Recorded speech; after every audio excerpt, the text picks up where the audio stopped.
Oke, video kali ini saya akan membahas pembuktian keterbagian.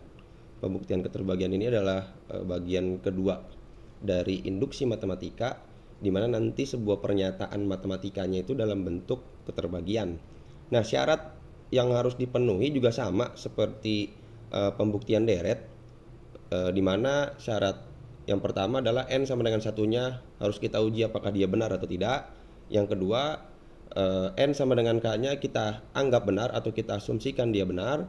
Lalu yang ketiga, n sama dengan k plus satunya juga harus kita uji apakah pernyataan tersebut benar.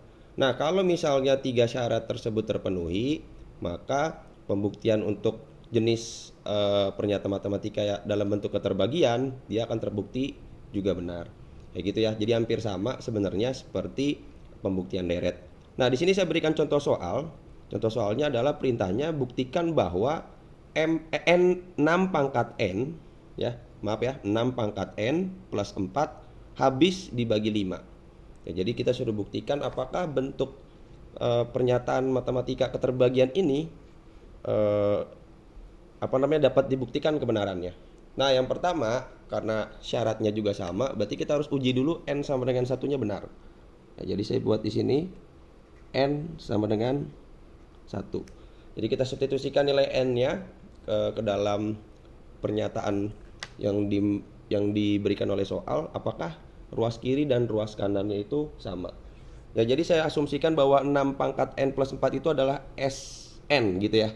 Sn. Jadi saya anggap itu Sn sama dengan 6 pangkat n plus 4. Di mana n-nya saya mau ganti dengan 1. Jadi kita ganti 6 pangkat 1 ditambah dengan 4. Nah, ternyata 6 pangkat 1 itu kan 6 ya, ditambah 4 itu hasilnya adalah 10. Dan ternyata 10 itu bisa dibagi dengan 5 atau habis dibagi dengan 5, maka n sama dengan satunya sudah benar. Nah, seperti itu ya. Nah, lalu yang kedua, kita akan membuktikan apakah bukan dibuktikan sih ya, sebenarnya untuk n sama dengan k itu kan sudah dianggap benar ya. Jadi kita buat dulu bentuk n sama dengan k-nya. Ini saya tarik garis dulu. Ini saya pindahin ke sini. Untuk n sama dengan k-nya. N sama dengan k. Nah, jadi nanti si n-nya kita ganti dengan k ya.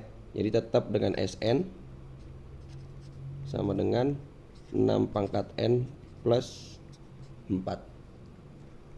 Nah, kita ganti n-nya dengan k. Jadi SK itu sama dengan 6 pangkat k plus 4.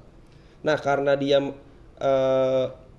mau dibuktikan apakah habis dibagi dengan 5, maka si SK-nya saya ganti jadi 5P. Jadi kan kita anggap si 6 pangkat k plus 4-nya itu kan habis dibagi 5 ya. Kenapa 5P? Karena kan nanti kalau misalnya dia merupakan kelipatan dari 5, si 6K plus 4-nya itu mau berapapun itu, asal dia kelipatan 5 pasti habis dibagi 5. Nah, ini dianggap benar. Nah, lalu yang berikutnya, yang ketiga, kita harus uji apakah n sama dengan k plus satunya juga benar. Nah, kita ganti si n-nya dengan k plus 1 nanti jadinya ya. Nah, nanti berarti di sini kita buat jadi Sn dulu ya. Sn sama dengan 6 pangkat n plus 4. Dan n-nya kita ganti Sk plus 1. Jadi mana n di sini juga kita ganti jadi 6. Sini k plus 1 plus 4. Nah, 6k plus 1 ini kan bisa kita jabarkan ya. Bisa kita jabarkan karena kan dia bilangan berpangkat. Dalam bilangan berpangkat itu kan bisa kita jabarkan si 6k plus 1 menjadi 6k dikali dengan 6. Kenapa? Karena kan di sini kan dia operasi hitungnya adalah penjumlahan, maka ada hubungannya dengan perkalian ketika dia mempunyai basis atau mempunyai bilangan pokok yang sama. Nah, bisa diasumsikan bahwa 6 di sini menjadi koefisien dari si 6k. Kan gitu ya. Berarti saya putar dia. Saya tukar aja plus 4. Artinya si 6K-nya ada 6 kali kan kira-kira begitu ya. Nah, di sini saya menggunakan manipulasi ya, manipulasi artinya saya rubah bentuknya. Saya rubah bentuknya saja tapi nilainya tidak akan berubah nanti. Jadi saya kurangi 1 si 6-nya di sini jadi 5 dikali 6K plus 6K plus 4. Nah, ini sebenarnya sama ya. Kalau misalnya 6K-nya kita ganti dengan variabel P misalnya atau X, jadi kan 5X plus X. Nah, 5X plus X kan sebenarnya kan sama dengan 6X ya. Sama dengan 6 dikali 6K. Jadi bentuk ini yang 5 dikali 6 pangkat K plus 6 pangkat K itu sebenarnya sama dengan 6 dikali dengan 6 pangkat K ya. Nah, di sini ada bentuk 6 pangkat K plus 4, di mana 6 pangkat K plus 4 itu sudah ada di sini tadi, di N sama dengan K, kan sudah kita anggap benar. Artinya 6 pangkat K plus 4 itu bisa kita ganti dengan 5P, karena kan dia sama ya. Nah, jadi saya ganti 6 pangkat K plus 4-nya dengan P, dengan 5P, sorry.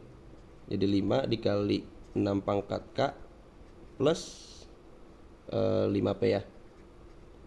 5P. Nah, karena dia sama-sama 5, koefisiennya aja 5-nya bisa saya keluarin. Jadi 5 dalam kurung 6 pangkat K plus P. Nah, karena si 6 pangkat K plus P-nya ini merupakan kelipatan dari 5, karena kan ini kelipatan dari 5 ya, ini ya, karena ada 5 dikali dengan ini.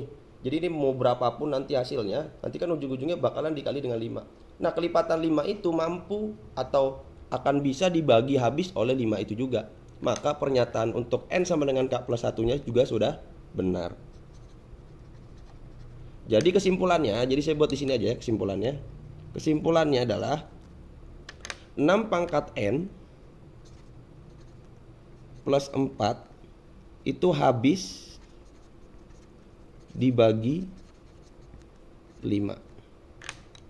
Jadi kita sudah bisa membuktikan bahwa 6 pangkat N plus 4 itu mampu dibagi habis oleh si 5-nya. Nah, kira-kira seperti itu cara pembuktian pernyataan matematis ya dengan menggunakan induksi matematika dalam bentuk keterbagian.